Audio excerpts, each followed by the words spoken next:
5 মিনিটে কি কোনো রেসিপি তৈরি করা যায় বলুন তো?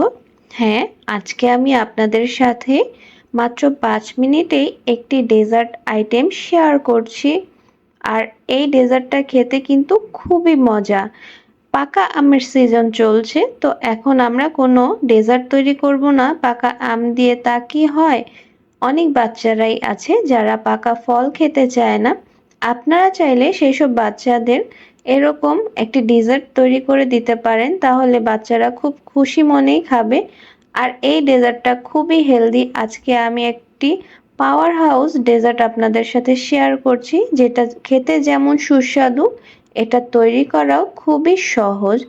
খুব অল্প সময় তৈরি করে নেওয়া যায় আর যখন তখনই এটা তৈরি করে খাওয়া যায়। তাহলে চলুন কিভাবে ডেজার্টটা তৈরি করা যায়। আমি 2টা পাকা আম ফ্রিজে রেখে একদম ঠান্ডা করে নিয়েছিলাম, দেখতেই পাচ্ছেন। আর আমগুলো একদমই মিষ্টি। এই ডেজার্টটা তৈরি করার আগে আপনারা আমটা ফ্রিজে রেখে একদম ঠান্ডা করে নেবেন। তো এখন আমের খোসা ছাড়িয়ে নিয়েছি আমি, আর আমগুলো টুকরো টুকরো করে কেটে নিচ্ছি। আপনারা অবশ্যই খেয়াল রাখবেন এখানে আমটা জানি খুবই পাকা হয়, পাকা না হলে কিন্তু এই ডেজার্টটা তৈরি করা যাবে না। ডেজার্টটা তৈরি করার পরে একদম পারফেক্ট স্বাদ পাওয়ার জন্য অবশ্যই একদম মিষ্টি আম নিতে হবে। আমি একদমই পাকা আম নিয়েছি, যেগুলো খেতে অনেক মজা। আর আমগুলো ছোট ছোট টুকরো করে নিলে একদম সব কিছুর সাথে খুব ভালোভাবে মিশে যাবে, তখন খেতে খুব ভালো লাগবে। এখানে আমি আপনাদের আমটা আমি 2 উপায়ে কেটেছি সেটাই দেখিয়ে নিচ্ছি। আম কাটতে সবাই পারে, তবে যারা একদম নতুন তাদের হয়তো এতটুক দেখে একটু হেল্প হতে পারে আম কাটার ক্ষেত্রে। আমি আসলে চেষ্টা করি যারা বিজ্ঞানার তাদের জন্য রেসিপি তৈরি করার জন্য। আমি নিজে যতটুকু পারি অতটুকুই শেয়ার করার চেষ্টা করি আপনাদেরকে। আপনারা আপনাদের মূল্যবান মতামত আমাকে জানাতে পারেন। তো এখন আরেকটা আম দেখুন, এটা হাতের উপরে রেখেই আমি কেটে নিচ্ছি। আমি সবসময় এভাবেই আম কাটতে পছন্দ করি। এতে খুব দ্রুত আম কাটা যায় আর আমের টুকরোগুলো খুব সুন্দর হয়।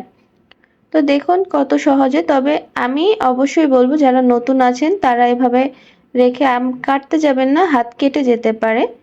তো আমাদের আম কাটা শেষ হয়ে গেছে। এখন আমরা কেটে নিব 3টা খেজুর। আমি এখানে খেজুর অ্যাড করতেছি কারণ এই খেজুরটা থেকে অনেক এনার্জি পাওয়া যায় আর খেজুর খেতেও খুবই মজা। পাকা আমের সাথে খেজুরটা খেতে আমার ভালো লাগে, এজন্য আমি এটা দিয়েছি। এখন আমি খেজুরগুলো কেটে এটার বীজটা সরিয়ে নিচ্ছি আর খুব ছোট ছোট স্লাইস করে আমি খেজুর কাটছি। যেহেতু খেজুরটা অনেক মিষ্টি হয়, সেহেতু ব্যালেন্স করার জন্য আমি ছোট ছোট টুকরো করে নিচ্ছি, যাতে প্রত্যেকটা বাইটে খেজুরও পড়ে আর টেস্টও খুব ভালো লাগে। তো এখন একটা বাটিতে আমি আমের টুকরাগুলো সব দিয়ে দিচ্ছি।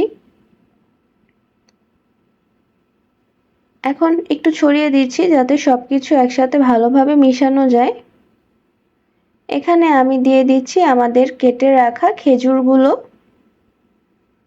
খেজুরটাও আমি একটু ছড়িয়ে দিচ্ছি যাতে খুব সুন্দরভাবে ছড়ানো যায় আর প্রত্যেকটা বাইটে পড়ে। এখন আমি এখানে কিছু টুটি ফুটি অ্যাড করব। আমি রেড কালারের টুটি ফুটি অ্যাড করছি। আপনারা চাইলে যে কোনো বাদাম, যে কোনো ড্রাই ফ্রুটস, আপনাদের যে কোনো মিষ্টি ফল আপনারা ব্যবহার করতে পারেন। তবে আমার কাছে সবচেয়ে ভালো এভাবেই লাগে, এজন্য আমি আপনাদের সাথে শেয়ার করছি। এখন দিয়ে দিলাম আমি কিছু গ্রিন টুটি ফুটি আর ইয়েলো টুটি ফুটি, আর দিয়ে দিচ্ছি একদম ঠান্ডা ঘন 1 কাপ দুধ। এখানে দুধটা একদম ঠান্ডা করে নেবেন যাতে ডেজার্টটা সাথে সাথেই সার্ভ করা যায়। তো এখন আমি একদম ঘন 1 কাপ দুধ দিয়ে দিয়েছি, সাথে দিয়ে দিচ্ছি কিছু চকো চিপস। এখন দেখুন তো এই ডেজার্টটা খেতে কতটা ভালো লাগতে পারে। আমি এই ডেজার্টটা আমের সিজনে সবসময় করে খাই আর আমার পরিবারও এই ডেজার্টটা খুবই পছন্দ করে।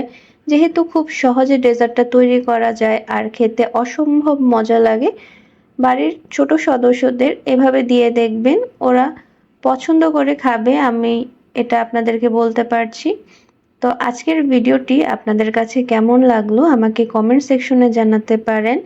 আর আমার চ্যানেলটা সাবস্ক্রাইব করার জন্য অনুরোধ রইল। আর আপনারা কী টাইপের ভিডিও দেখতে চান আমাকে কমেন্ট সেকশনে জানাতে পারেন। সবাই খুব ভালো থাকবেন। আজকের জন্য ভিডিওটি এতটুকুই। সবাইকে অনেক ধন্যবাদ। আল্লাহ হাফেজ সবাইকে।